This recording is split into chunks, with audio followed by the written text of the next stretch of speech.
Hey, I want to welcome everybody. My name is Paul Stisser to our session on ReadSpeaker, and welcome to the ReadSpeaker house. I'm going to struggle because the mic is here and it's not. So I will try and stay here regarding that. I'm VP. Yeah, but then I'm going to trip over the cord because I'm not that agile, let's say, and then I'm going to end up down there. So. Does it carry well? Terrific. So we were talking about different careers. So I was an educator and I taught for a while. So my voice does echo. My kids say my voice echoes, and my wife also says I'm very loud. So what I want to talk a little bit about today is a little background on ReadSpeaker and what ReadSpeaker is, and all the different initiatives that ReadSpeaker offers. So right now we're a voice technology organization that's been in business for 25 years. So a long time in this vertical. We've been creating voices and delivering those voices across all different platforms. We support over 50 languages, over 200 different voices. But what we do is we bring in ethical AI and data privacy initiatives regarding that. There is a lot of concern regarding how AI voices are being used, how AI voices are being delivered, and honestly also the authoring and the authorization of those voices. When we talk about ReadSpeaker, we talk about that flexible and scalable implementation. And what I mean by that is, think of us as kind of a dev shop. As we're talking about voice, how do you want your voice to be offered and deployed? Hold the mic. Okay. Okay. All right. Sorry about that. Okay. And then finally, we provide and support a team of voice experts, mainly linguistics. Delivering voice is important, but also that accuracy of that voice is essential in all different components. So looking at all these brands, what do they all have in common? You can look at all of them, from Adobe to Sony to Nintendo Switch to your auto. You have your educational organizations like Gale or Cengage Learning. Of course, they're National Geographic also. All of these that they have in common is that they've trusted ReadSpeaker to be their voice, to where we're providing voice in those areas. So most likely you've utilized our voice in one of these environments, whether it's in a car. If you're utilizing Spotify car app, that's a ReadSpeaker voice. If you're talking about accessibility and a lot of features, like a Sony camera, or it could be like a Peloton bike, all these different products are utilizing ReadSpeaker technology as we're offering it and delivering it. So I always like to ask this question. We're all here, all right? We all understand the importance of voice. We all also recognize AI is such a hot topic. But what is your voice strategy? What are you doing with voice? And if you don't have a strategy, do you want your voice to be the same as your competitors? We work with a lot of educational organizations. Do you want your voice to be the same voice your competitor is offering? Because it isn't unique. Not only that, but it doesn't provide that touch point and consistency that you need regarding that user experience. So, whatever field that you're in, I almost say it's like the 1990s when it comes to voice. Do you have your website? Back then, not everybody wanted a website because they just didn't think a website was necessary. Voice is very similar today. And then how are you building out your brand regarding that voice on all touch points? So, when we talk about advertising and media, we work with a lot of newspapers. The leading Italian newspaper they partnered with ReadSpeaker to provide a custom voice that was unique to them, only used by them, to where then they were providing an Italian customized voice to read digitally to their customer base. So they were differentiating themselves from the other major 3 or 4 players in the marketplace. And as their demographic became older, because they're reading newspapers, they're not going to X or Facebook or wherever, they were also able to meet that customer base aging population of providing a voice because low vision, low hearing, and also second language regarding that.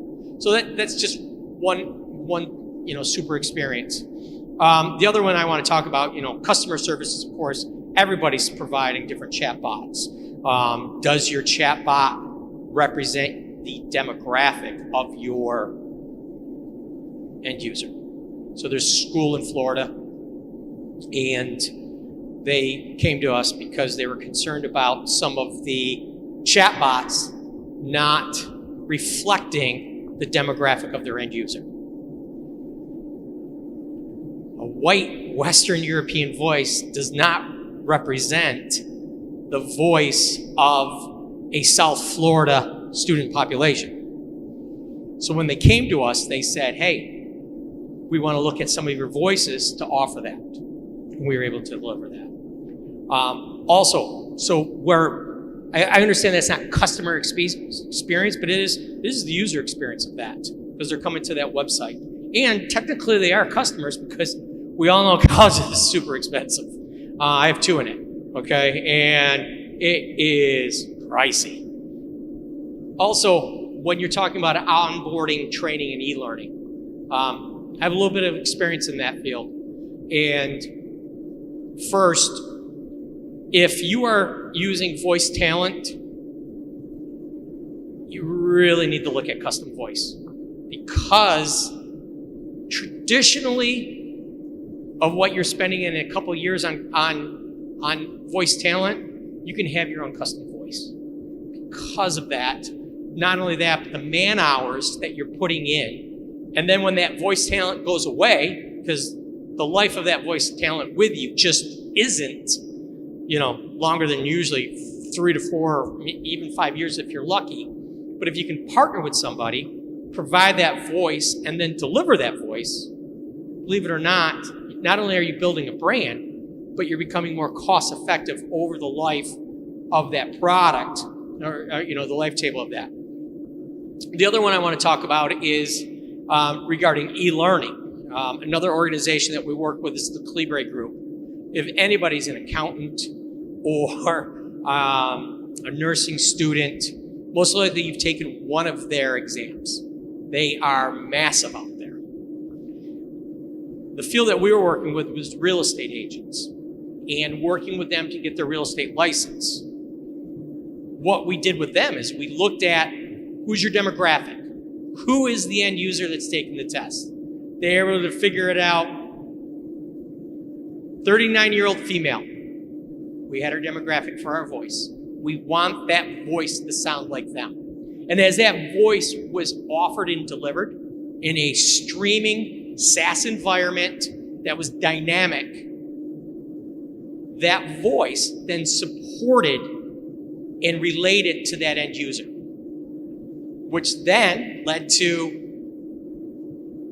faster course completion, more student success, and test scores went up. So when you have all of that functionality built in regarding that aspect, it is a key component regarding that. And of course, we support AR and VR. Probably our more popular one is being utilized in a hologram in the southern states around TSA, supporting that. And then when you get into your e-commerce conversations, there's all different areas. So when we're all talking about ReadSpeaker, we're talking about the ability to hear how you want to offer voice and deliver it in that environment. So what we're going to do is just talk about some aspects of that. And I'm going to give you 2 demos of what we've done. One is a virtual bartender, and the other is probably our more popular voice out there, which is our Sonos speaker voice that we did with Giancarlo Esposito. But what we do is we listen to our clients or our partners. How do you need that? And we're delivering custom voice in SDKs, whether it's online or offline, whether it's on-premise or in the cloud, whether it's in the cloud for you or on our cloud. And then also how you're supporting content maybe for education. So reading content, providing more accessibility tools regarding that. And then of course, working with you to create a brand, something of that brand awareness supporting the initiative. And these are all different examples of what we talked about. Oh, I thought I'm getting my decks mixed up, so I apologize on that. That was my area. Also, we know that as more and more people who have access to content, access to the internet, we also know that they're diverse. And what I mean by diverse is not everybody has the same ability, whether it's equity, whether it's the same learning style. So when we're supporting individuals, we need to really look at these key components when you're talking about that universal design for people. So more people visually impaired. What I mean by that is low vision, or it could be an individual who has no sight. Also, when you get into your neurodiversity is going to be centered around your ADD, your ADHD. Could be some also cognitive difficulties there. You also have your aging or elderly population. How many of us have readers? I can pull out my reader right now. That reflects to me and my older elderly. I'm not joking. I got them right here. All right, and I pull them up when I need it. I'm that guy that turns on his flashlight in a restaurant and then puts on his glasses because I can't see the menu. It's too dark for me, and I am aging. Regarding that, the other key component that we're seeing is non-native or second language individuals. How is your content? English isn't everybody's first. We're seeing that all over the place. In our education products, it is amazing the number of programs that are using translation tools, and then we're dynamically reading that on the fly. Literacy challenges. We haven't seen half of it yet because you have all the learning loss that is coming from the pandemic. They don't want to talk about it. But when you remove a generation from education over 2 years, and it was the building blocks for learning, it's nothing you can Zoom, but they weren't ready for it. Mainly that population, everybody's literacy scores are going to be behind a minimum of 2 years, which is going to impact course completion, student success, high school students graduating or not graduating, or them just being pushed through. And then that's going to have that ripple effect into junior college or higher ed because they're not going to adapt to them. And then finally, the audio preference. My wife always makes fun of me because I'll be like, hey, I just finished Game of Thrones. She's like, I just read it. She's like, you didn't read it. I go, excuse me, I consume the content. All right? I listen to it. My learning preference is audio. No kidding, right? Working with ReadSpeaker. But what I've done is I've consumed the content. I didn't sit down. She's on a Kindle. She's reading. Me, I'm out in the yard. I'm mowing. I'm consuming the same content as her. It gets down to how you define, are we talking literacy or we're talking about consumption of content? All right? And I'm superior to her because I'm in the car, not superior. Don't let her hear me say that. But I have more time to consume content. So I'm listening to it, whether it's with the ReadSpeaker content, whether it's with Audible, whatever it's in YouTube, I'm consuming content in those environments regarding that. And then when you break it down, you're almost looking at almost looking at 1 out of 2 individuals. So more than 20%, 27% of adults have some type of disability. Now, disability is an interesting term, all right, but since this came from the CDC, I decided to use it. This could be all different aspects as they're consuming content. Is it cognitive? Is it visual? Is it hearing? Is it intentional? Is it multitasking? Is it language? So when you add that up, it is a frightening number that we have to make sure that we're bringing into that mix. And this breaks it down a little bit more. So I was a literacy teacher, and I taught students how to read. And most of them who have dyslexia also had some type of ADD or ADHD. So you're compiling almost 1 out of 5 students right there. Also, this is probably an older graphic, but you're looking at 21% or almost 22% where English is not the first language at home. And then when you get into your low vision and hearing. So you can see how those numbers compile and what that's going to bring to it. Finally,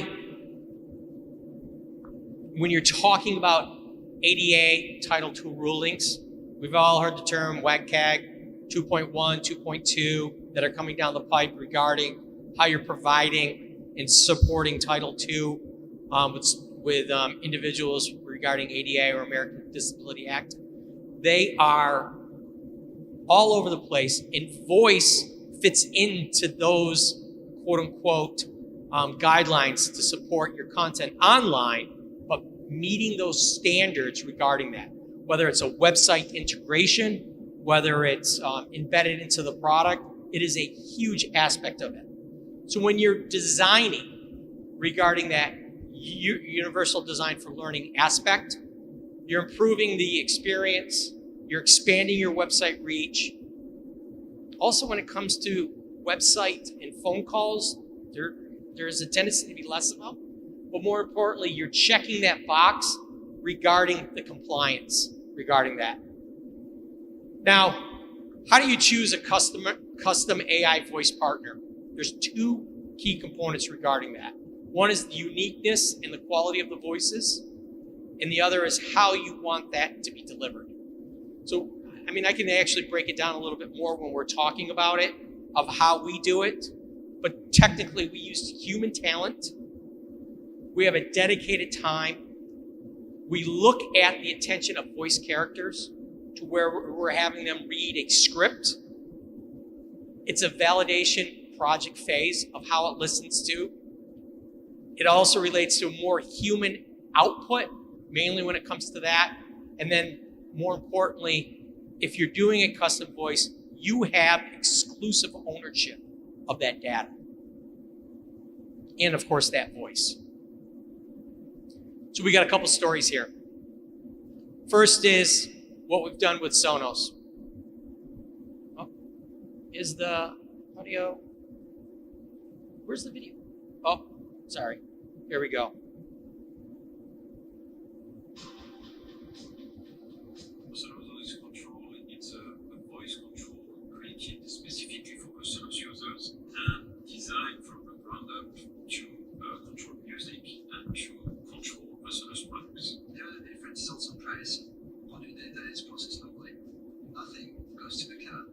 With a voice system, there's a couple of parts. There's the voice itself and also the playback device. And so you kind of have to have both of them acting really, really well together.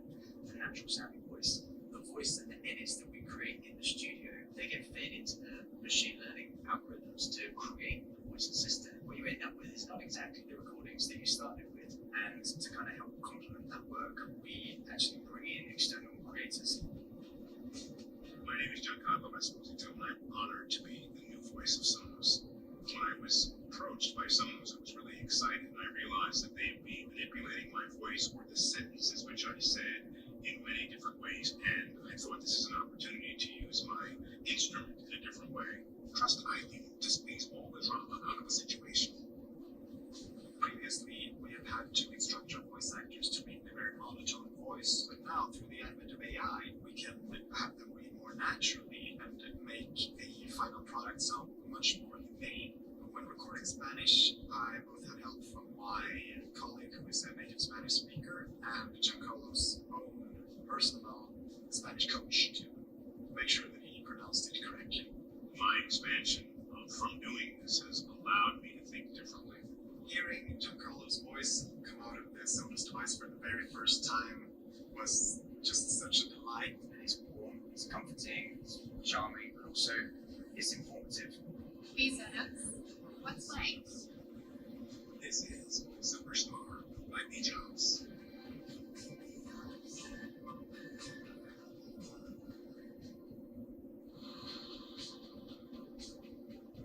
Sort of voice control, it's a voice. Sort of voice control. Oh, help me. I apologize. I'm not used to this computer. Voice control, it's a voice control.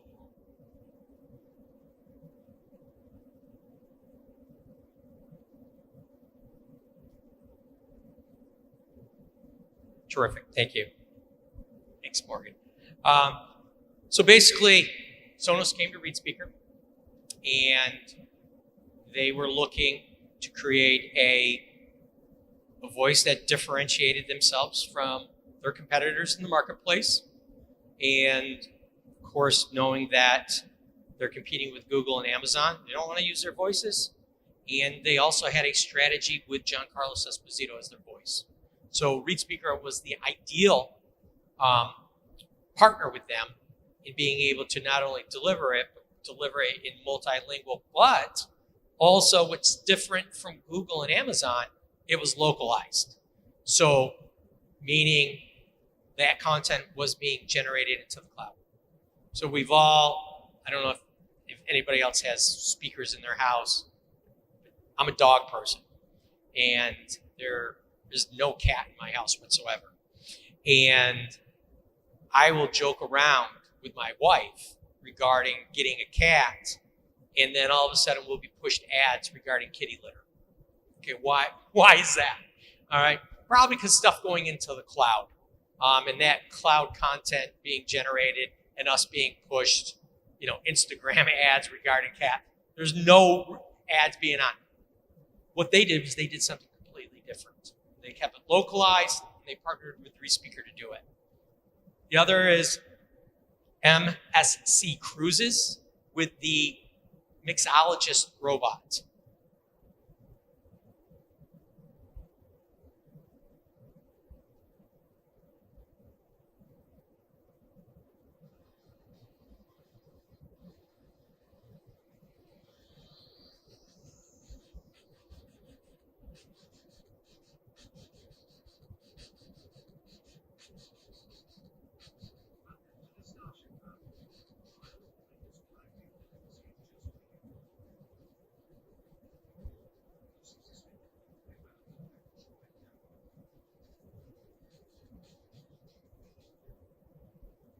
So a little bit of a different initiative centered around the robot generating and creating a drink regarding that.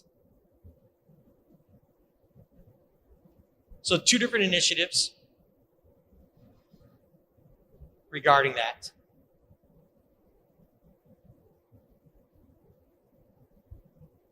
That was technically my last slide. I wanted to ask,